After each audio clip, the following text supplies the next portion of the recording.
Truth is, it was a day for sending cards and love notes around because it's Valentine's Day. But imagine sending out more than 1,000 of them. And making every single one of them by hand. That's what's happening at a local high school. And it's all because of one student who's making a difference with her messages of acceptance and inspiration.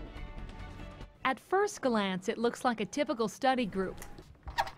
But with each squeak of the marker, these girls are one stroke closer to their goal. A Valentine's card for every single student in their school. The idea is a labor of love that came from senior Carissa Hildebrand. My main mission was to impact at least one life and to, make people feel as though they were worth something and special. She started the project hoping to help classmates who may be battling depression and let them know that they weren't alone. Since 2009, 5 students and 2 teachers in the Kaukauna School District have taken their own lives. With a lot of the suicides that had been happening, that there were people that cared about them and people who loved them and that every day was worth living. It's just a great reminder to know that somebody out there actually does care for you. Even if it's just like a bad day, you know that message, it impacts you.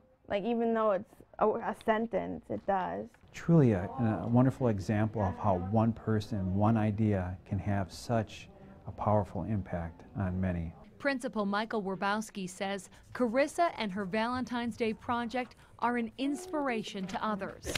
Those small little messages from that one person created such a discussion and an impact on our whole school community. It was really incredible. These messages are put up on everyone's lockers. 7 words, hoping to make a difference. So on Wednesday night, Carissa and her group of volunteers spent some time at the high school, hanging up nearly 1,700 messages throughout the hallways. 1 on each of the lockers. It's one of those things that you don't think is going to be such an impact, but it truly ends up being more than you think. And it's just one of those cool things that, always stays in my heart and is always a good reminder to me to make sure people do feel loved. At Kaukauna High School on this Valentine's Day, there's no way to miss that message. And by the way, Carissa's idea is expanding to other area high schools. This year, students in Neenah and in Kimberly did similar projects on this Valentine's Day, and Carissa is hoping that even more schools do it next year. If you know someone or something that is making a difference in our community, let us know about it. Our email is fox11news@WLUK.com or find me on Facebook.